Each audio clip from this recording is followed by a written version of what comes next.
Does 8 versus 9 have to be tied into automatic qualifiers? Yeah, I think it has to be, both of them have to be discussed, and then you have to make the best decision on both of them.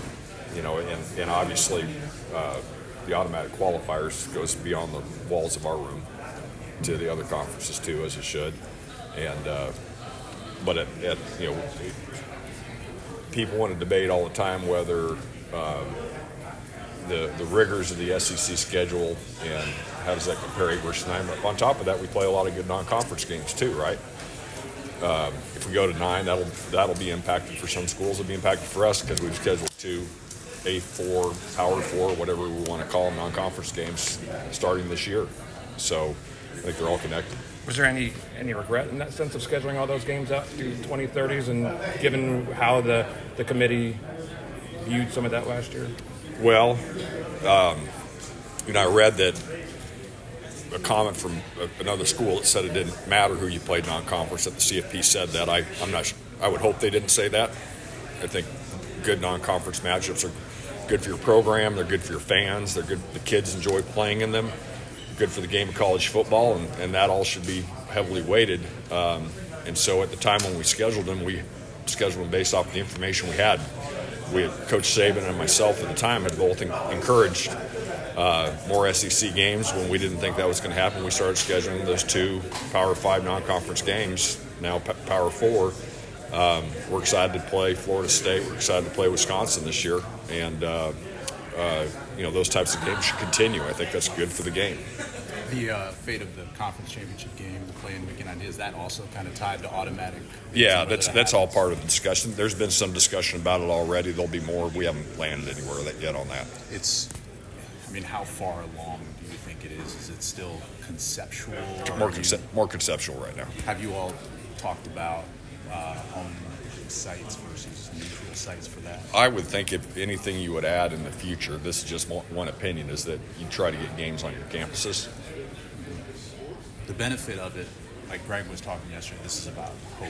Like keeping, what have you all found anything new to kind of spur that as a reason, like keeping fan bases, teams engaged longer into the year? Yeah, it's obviously important that you want to go deeper in the year for everybody involved to feel like, hey, there's still a lot on the line, and that's healthy for everybody, and I think we should be making decisions based off of that.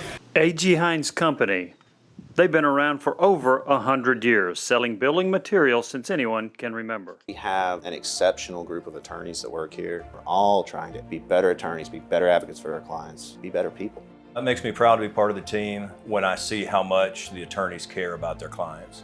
It's truly one vision. I feel like every single person who works here has that same vision, and that's to treat all of our clients like family. We've developed such a tight-knit team. Everyone is unified in being selfless in their representation.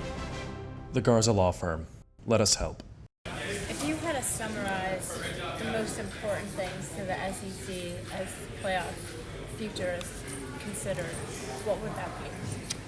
I think it's going to look a little bit differently out of everybody's lens where they are. From sitting in my chair at the University of Alabama, obviously access is really important.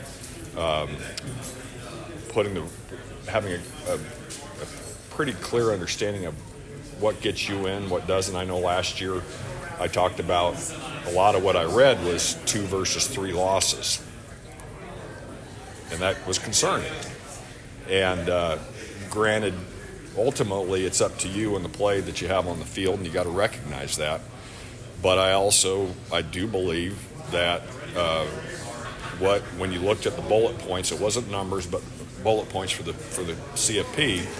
Strength of schedule was the first bullet point listed, and trying to get some clear understanding of how is that weight in the room is important. I think our conference has, because of the play on the field, has deserved the benefit of the doubt at times to be strongly considered for opportunities with the CFP. How much better do you think Alabama football is going to be this year? I really admire the job that Coach DeBoer has done, his staff, adjustments that we continue to make, everybody's going to say their weight room is really good in the off season. Spring ball is really good. That's the old lines, right? ours have been really good. And so, and I've been really impressed with the buy-in from the young men in our program. And I've been, I think having Coach Grubb there has been a real positive for the program. And Kalen's leadership through this historical transition has been really good across the board. Greg said that the portal was the biggest issue he felt like that needed to be determined. Forgive me if you've been asked that. Would you concur with that? Yeah, well, I don't know. Kirby said that today. Yeah, the timing of it. He was saying timing of it. 1 versus 2. From my lens, 1 still gives the opportunity, and then it helps slow that down. And, I'm back to Coach DeBoer. The fact that we were the only SEC program to not have anybody go in the portal in the spring. And other schools had small numbers. So, but that says a lot about what's going on within the walls of your program when you have that. So, is the transfer portal going to go away? No, but does it make sense to have a little better definition and maybe shrinking that down to 1 window could be beneficial? Would you prefer it in January as well as to the spring with the? My preference, and Coach DeBoer and I haven't talked extensively about when the 1 time would be if it were 1, but my instincts would say it would probably be the January timeframe after the season is over. But the challenge with that is the classes have started, right? And so people aren't always looking at it from academic side of it, and that should be an important part of what we're doing. I mean, the data's out there that shows if you transfer multiple times, your opportunities to have a broad-based degrees are severely limited. And I do think that should be, the academic impact on it should be something that is weighed into what the time frame should be at what time of the year. Would be in season during the playoff for those 4 teams be the lesser evil, though, over post-spring, would you say, if it had to be during the playoff? I mean, there were 4 teams that deal with it. Yeah, it was obviously I don't like either way that goes, to be honest. That's not good for the teams involved. It's not good for the kids and their academics. Greg, at one time the SEC had a schedule model almost built around retaining the Auburn-Georgia rivalry and the Alabama-Tennessee rivalry. If the schedule stays at 8, that could mean losing on an annual basis those games. How do you feel about that possibility? Would Alabama be okay with that particular game, Alabama-Tennessee, not happening annually? Yeah, obviously the rivalries mean a lot to all of the institutions involved. The Iron Bowl, 3rd Saturday in October, those are times that all fan bases identify with at the institutions. And in reality, when we went to as many teams as we have now in the SEC, one of those would probably suffer if we have to stay 2 to 8. And if you go to 9, you'd have some more flexibility in what that looks like. But I wouldn't like to see it, but I also realize that things are going to continue to evolve and change, and it would be a sad time if that were to happen. But also you have to deal with reality. Lehman Jewelers offers more than 90 years of combined craftsman experience and is the leader in appraisals, estate, and custom jewelry. Kindness and integrity are our top values. Located in Turkey Creek and Maryville, Lehman Jewelers is your hometown jeweler of choice. Come experience the difference. Local Internet Pro, that's the home of Ty the Internet Guy. Owner Ty Claiborne understands that different homes have different internet needs. Ty acts as a mediator between different cable internet providers and the homeowner while catering to your internet needs. He works with the homeowner from installation through implementation to save you money. Call Ty the Internet Guy, 865-296-0285. Multiple automatic qualifiers, the CFP, and the idea of having play-in games in the SEC. What kind of just maybe logistical challenges and even just the stress for having to prepare for another game in such a short amount of time with so much at stake, in addition to maybe even future games in the playoff, how much discussion have you even had that even internally with yourself? Well, we have a little bit so far about what that looks like. Everything we've been dealing with, we had an all-staff meeting the other day in preparation of the House settlement, and we put up a chart on the board, on the video board in our football meeting rooms where we had it, and we showed all the changes that have been taking place just since 2020. There were a lot of lines on that chart, or a lot of items. So part of what we're dealing with right now is we're still trying to implement what's even up on that board right now. So we haven't spent a ton of time on what that could look like. But I mean, for instance, like recruiting, I'm going to be in Tuscaloosa on Saturday and meet with football recruits, right?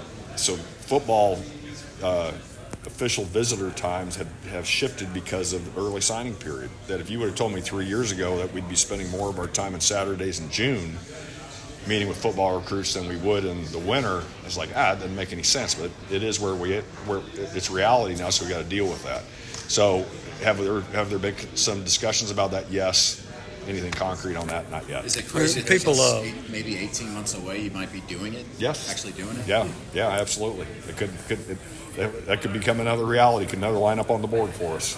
People on the selection committee, they rotate on and off. Is there a concern that the point of emphasis could be different from one year to the next? Well, I'm on the men's basketball committee, and part of the reason why we have 12 in the room is we don't want to have everybody thinking the exact same way. Now, I do believe this. I believe the integrity of the committee, the CFP committee, men's basketball, women's basketball, baseball. And we felt we had a justification to host in baseball this weekend, right? We're not, and we're going to have a tough series at Southern Miss. Please put that whole thing in if you say that. Take my quote. Okay? The RPI indicated you would have. We had a good team. Proud of the team, but I also think that I'm a big strength of schedule guy on the men's basketball committee. I want to see who people played, where they play them, how they do, right? And that's the first lens I often look at it when I'm evaluating a team. Somebody else may have a different lens that they look at of, and that's healthy to have those different views. However, from a what is good for the game of college football standpoint, continuing to have good marquee matchups, and know that when we play Florida State and Wisconsin this year, that's recognized of what the intent was to schedule good games and create a really good strength of schedule on top of playing all the great SEC teams that we play. So I hope we can find the right balance there and recognition, and we'll people involved with it, I think, will do their best. Thank you, guys. Appreciate it. Okay.